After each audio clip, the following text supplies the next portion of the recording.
All right, testing, 1, 2, 3. How are we feeling today? Good. Yeah. Feeling fine. Okay, so this is the interview for Al's book that hopefully by the time this is online, it will have come out and be available for you all to buy. Things Seen and Unseen by Aloysius Widziewicz, that we have on camera here today. I just wanted to start off with can you tell us a little bit about yourself and where you grew up, and did you always want to be a writer? Sure. Yeah, I grew up in Connecticut, um, in a mill town, a blue collar mill town, Naugatuck, Connecticut. My dad was a welder. My mom was a seamstress, and so it was sort of a very Polish American Catholic world that I grew up in. With nuns and polka dances and that sort of stuff. And my the one remarkable thing that I wanted to mention was that my dad, from the time I can remember, used to read to me. Every night he'd read to me. In fact, we really we had a TV, but I don't think we ever used it. I don't remember using it before second or third grade. But my dad would read to me, and then when I got older and I could read, I'd read back, and we'd read together every night until I went to college. We would read together. So, and then by then sometimes we just sit and read separate things, but so I grew up loving books and loving story. My dad loved stories about Native Americans and herbs and plants and everything like that, and also Catholic-y stuff like books about saints and stuff like that, and myth and poetry. Anyway, but when time came for college, I actually thought about writing or journalism as a major, but that wasn't the sort of thing I could mention to my blue collar parents that I wanted to be a writer. That was not. So I toyed with many different possibilities, and then decided to major in horticulture. I love plants and that sort of thing, and flowers and growing things all my life. My dad and I built a greenhouse together when I was 16. So that's what I majored in for 2 years. And then I realized I didn't want to spend my life either selling geraniums in some store or even doing the scientific piece, at like a botanical gardens. I really didn't want to do that. So I changed my major to philosophy and English literature, and that was around the time I was thinking about entering the seminary and becoming a priest, which I did. I entered religious life. I was a Dominican for 14 years. And during that too, there was obviously the Dominican order there's a big focus on study and reading, and so I always loved um, that, and but they had no intention of writing a book myself, and if I did, it would probably have been nonfiction. But fiction was always in the back of my mind. Again, my dad and those stories. So tell us some of your literary influences and what novels you especially like, and where you put your novel in terms of those that have influenced you most. Oh, good. That's a good question. Yeah, I have always loved good stories. So I would say probably my favorite author of all time, classic author, would probably be Dostoevsky, and his novel, The Brothers Karamazov. I've read that many times in my life, and because it's a story of the transformation and it's stories of the good winning, the goodness as the victor. Other influences, I would say, are Flannery O'Connor. Flannery O'Connor was a Southern Gothic Catholic author, and she was just a unique, good friend of Truman Capote. I mean, a unique woman who she wrote novels and short stories about Southern people, and she's considered a Catholic author because she was a very religious person, but at the same time, none of her books are pious or saccharine, or they're not like like that, like Touched by an Angel. It's not like that sort of that kind of stuff. It's much more sophisticated, but communicating truths like about people and their lives, and so Flannery O'Connor was a major influence, and the grotesque she loved, and I got that from her. I love weird and odd and different and unique characters. So, and she also, her works are very character driven, and my book is as well. Stephen King has been a major influence in my life. I have to say it. Um, his books, the characters that he writes, I'd like to know. I immediately, when you can hear his voice when you pick up a Stephen King novel or short story, and I really would love to know the people in his novels. He once said that, and I feel the same way. He once said that if he was going to be food, he would be a Big Mac, not vichyssoise, not escargot, not beef Wellington, but a Big Mac, because he wanted to appeal to the masses. Of course, this was the '70s. Now Big Macs are less, appealing because of their health reasons. But nonetheless, or to put it in more fancy language, my novel is more readerly than writerly. It's and so that I would say another influence would be Tom Conroy. He wrote The Lords of Discipline, and Tom Conroy, which is a story of friendship between men. And my novel fits in. So I would say it fits into kind of there's a supernatural dimension, but it's a character-driven fictional novel about the triumph of friendship. So it's interesting that you should bring up your characters and the kinds of characters that you would like to know in other books. Your characters are very varied and dynamic, and how did you come up with some of them?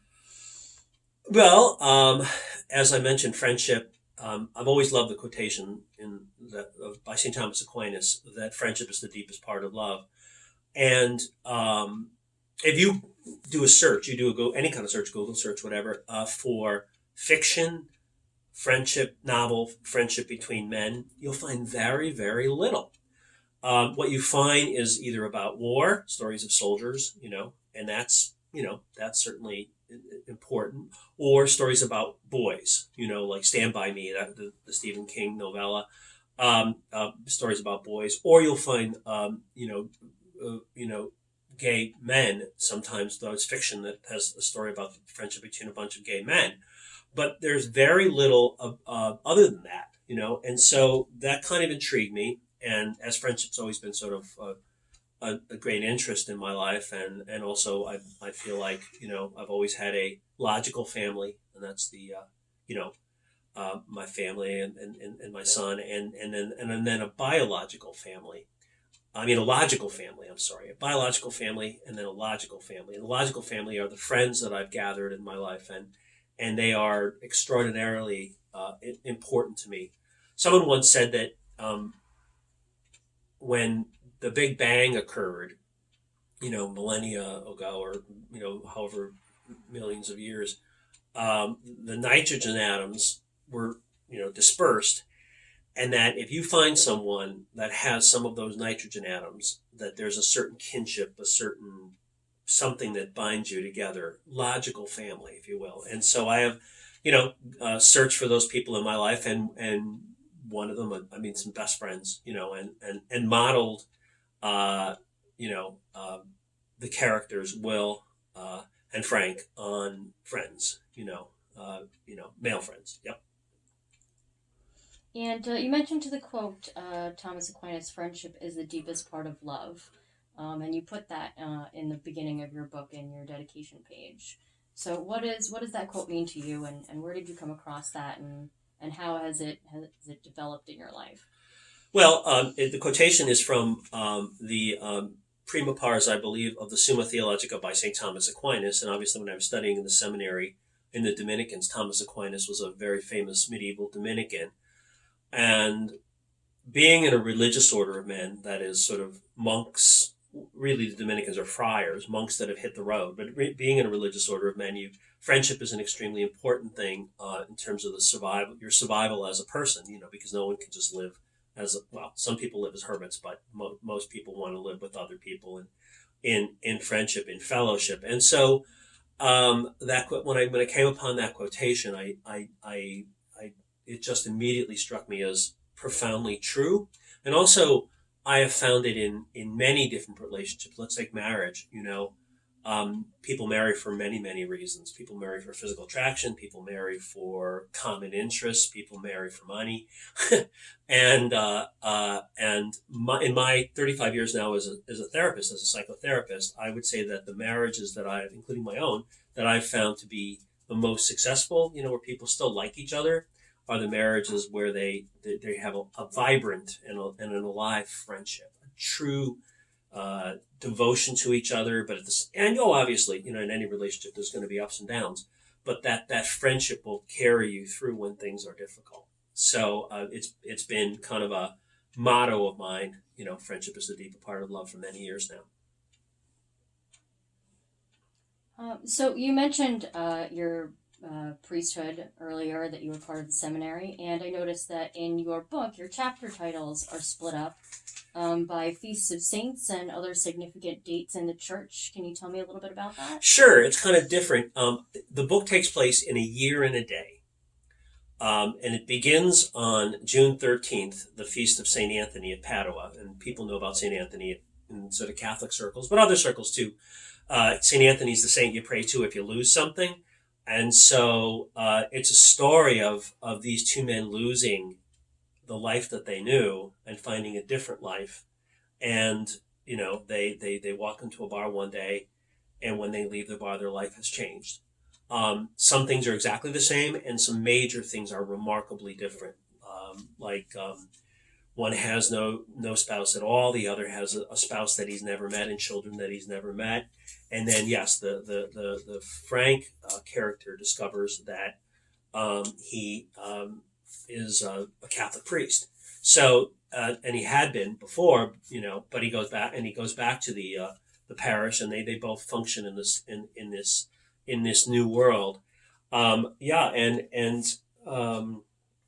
So when I was thinking about how to structure the book, what came to my mind is what in, again, religious circles is called, or Catholic circles is called, the Liturgy of Hours. And that is that the day is broken up into different times, okay? Lauds, or morning prayer, noon prayer, evening prayer, night prayer, compline, which means complete. And so I decided to do that, to break up instead of using other ways to mark off the times of the day, I'd use the liturgical hours.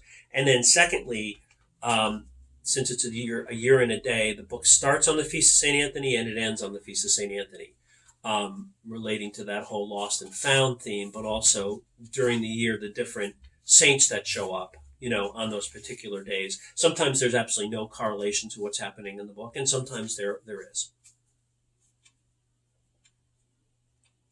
So, considering some of the characters in your book, there are a few that are ancillary characters and some that are main characters. There's big parts and small parts. Do you see a possibility of any of the characters spinning off into their own book after this? I do. I mean, it really depends on whether people like it and if it's successful and they read it and people want that. Then, of course, I would consider that. Many people have said that they really like the character of Tally. She's probably the major female character, along with Donna Marie, Claire, Claire in the book. But, I would consider that if people want it. To find out what happens to Will and Frank after the book ends, finding out in the book, do they get back home or not? That's one of the major questions of the book and the arc of the book. But also, after the book is, the story is complete, what happens to them? If people want to know, I will think about that, and maybe that's a perhaps. I also hear that you're working on a new book. Do you want to tell us a little bit about the new book that you're working on? I do. I'm very excited about it. It's really, really different, though. It's dramatically different than things seen and unseen. It's called Knuckles de Medici Canine Exorcist. Now that's a crazy title, I know, but basically I grew up with beagles and still have beagles, and indeed there's a beagle sitting here on the couch in the room here in our living room, and so one thing I've found is that animals, and many people say this, animals are kind of intuitive about good and evil and fear, and they're perceptive. Sometimes they see things that we don't see. So I came up with the idea of a small town, the town I grew up in, Naugatuck, Connecticut, and this character, Andy, a boy and his dog. It's a story of a boy and his dog. Andy and his dog, Knuckles de Medici. And basically, into this town is invaded by a quasi-satanic, evil cult-like group headed by this guy named Hodor Swiderski. And, and to what degree the evil is supernatural, we'll see. But it's certainly this guy and the people that he attracts, including a bully that picks on Andy, our hero. All of this is perceived first and foremost by Andy's beagle, Knuckles. And Knuckles picks this up, and then there's also some eccentric and wacky and fun and smart nuns, and there's a proto-gay couple. I say proto because in 1967, when the book takes place, it was very hard. They're two men that have the same last name, and everybody assumes they're brothers, but they're actually not. They're a gay couple, and there's a fireman, and anyway, and this band of folks get together to deal with this evil that has invaded Naugatuck, Connecticut, with the help of the intrepid Knuckles de Medici. It's a story. If the first book, if Things Seen and Unseen, is about the triumph of friendship, then Knuckles de Medici is about the triumph of goodness. That, as Thomas Aquinas again would say, evil is a lacking of do-good. It's something missing. It's something missing. It's not in and of itself a force, but it's something that should be there that's lacking. So, in other words, if you grow up in a really difficult situation, you're going to maybe be attracted to those kinds of situations. So, lacking. And the dog picks that up. And the dog is sort of,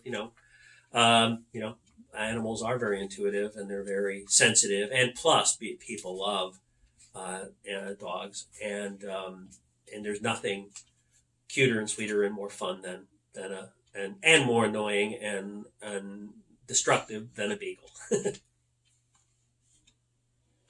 Okay, well, I'm going to say that concludes our interview for today. And if I have some follow-up questions, maybe we can do a follow-up video after this. Sure. Thank you so much for your time today, Al. And